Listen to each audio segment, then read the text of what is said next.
All right, we're going to get started on repairing the wiring in Bob's 40 model Ford. As you can see, the wires are in not good shape. This is the coil wire, and where it goes up into the cowl there is just falling apart. It's got the original wiring in it, and it's just shorting out and falling apart all over the place if you look at it. So we have a new original style harness we're going to install, and a new instrument cluster, and all kinds of other good vittles. So I already kind of got a start going here. I got the seat pulled out, and I mean, if you look under here,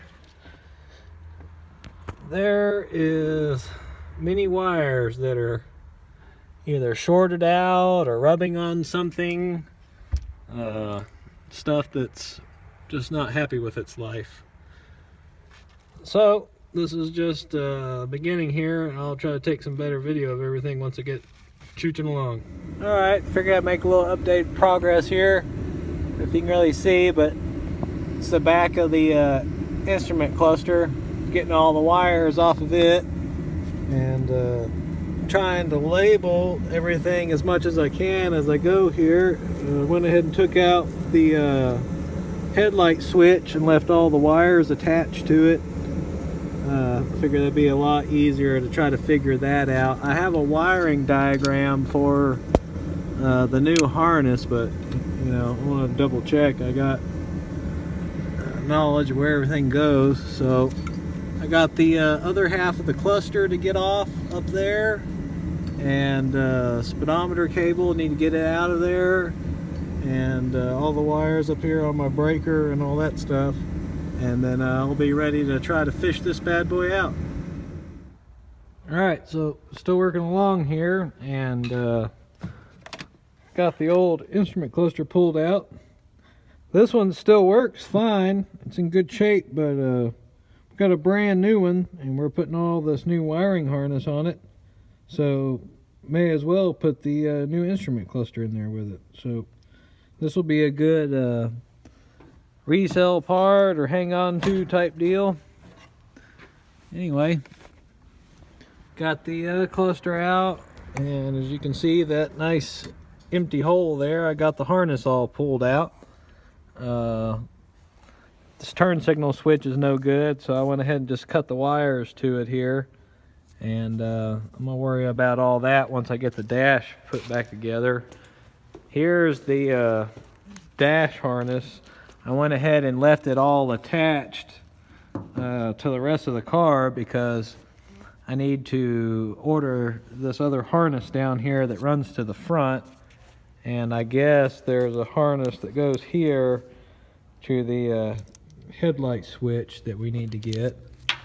But I went ahead and labeled all the wires as I pulled them out, and I mean, as you can see, they're all in rough shape. I mean, most of them are held together with tape, and there's bare wires and wires that aren't going to anything, that were touching metal, and I mean, it's, you know, 70 plus years old. So we'll keep chipping away here and see how it goes. All right, got day 2. This is more from my brother. It's like 36 degrees outside today. I think it's 34, and I drove the old car today. Even though it's cold, I got it warmed up and got it running today, and drove it to work.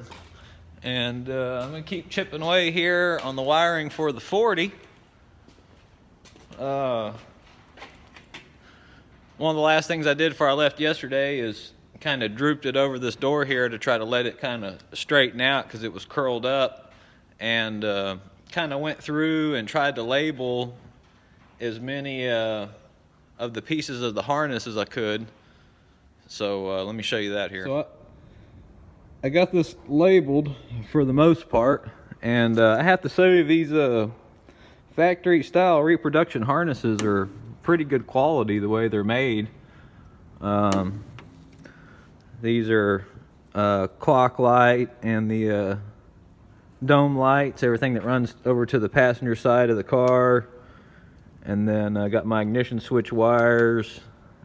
These are all for the cluster. These are all for the headlight switch, which I didn't realize it. These are all soldered on here, and to get it out, I just cut the harness because I didn't know that it was attached right here. So we're either gonna order a new piece of harness, or I'll make a new section here. It's gonna be up under the dash, so you'll never see it anyway. So I'll probably wind up just making a little section. I got some of the little ends to go in here, so we got that, and then all the rest of it. You got your starter wire and temperature wire, oil pressure switch. It's all on this one harness, so we're gonna keep going here. We need to get the new dash put in, which you got right here. It's very nice and shiny. So we'll get the new dash installed, and there's plenty of room up under there. It doesn't really look like it, but there's enough room to where I can get up under there to deal with it. So let me get the new dash put in and start trying to fish some of this harness in there and keep chooching along here. Alright, figure I'd make a little update video here. Got all the new wiring harness installed. I got this one section of wiring here I got left to deal with. There's the cover that goes there where all the junctions are, and I need to run one more wire in here, and I'll be ready to button that all up. And then got all the new wire run through here, all the new wires run for the horn. I got a new section harness for the front here. I got all new sockets and bulbs and wiring in both headlight buckets. We got the new cluster installed. I'm still waiting to get a headlight switch. This one I've kind of just rigged up to work, but got the new cluster working. Looks nice. Went ahead and put the new clock in and lighting socket for it. And all the wiring under the dash is done. I went ahead, how fancy is that? A long time since all the lights and bulbs in this thing worked. Even got the interior lights working.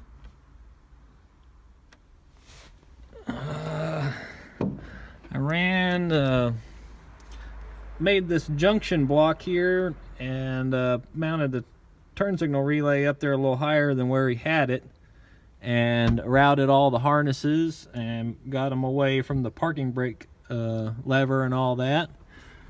Everything turned out clean. I still got to deal with this mess of a radio. It's all radio wires and gizzards for it. I haven't hooked the heater up. Installed a new switch for the electric fan in the front. Parade fan. Seems to be working like a champ. And we got the new headlight switch installed, which was a little bit more of a pain in the butt than it needed to be. All new undercar wiring to the back. New socket for the license plate light. These both got new sockets and bulbs in all of them.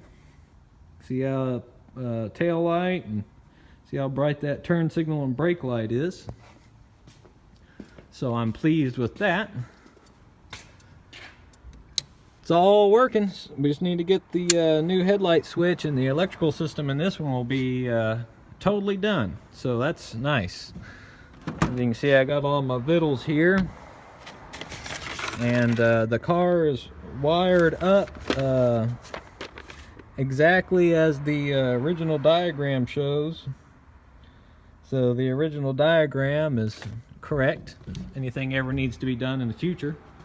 And I will say, these factory reproduction harnesses, it's worth the money. These things look so nice in here, and all the wiring runs good, and the way it fits. They do a really good job of making those harnesses. My 47, when I converted it to 12 volt, I put a, you know, kind of like a painless wiring kit type deal in it and ran all my own wires, and I'm happy with the way mine turned out. But as far as aesthetics go, you can't beat the original style cloth covered wire. So anyway, sorry I couldn't do a little bit more filming than what I did. It's hard to do wiring, especially under the dash, and do any kind of filming by myself. So I hope you enjoyed. Thanks for watching. Please subscribe and stay tuned. There'll be some more.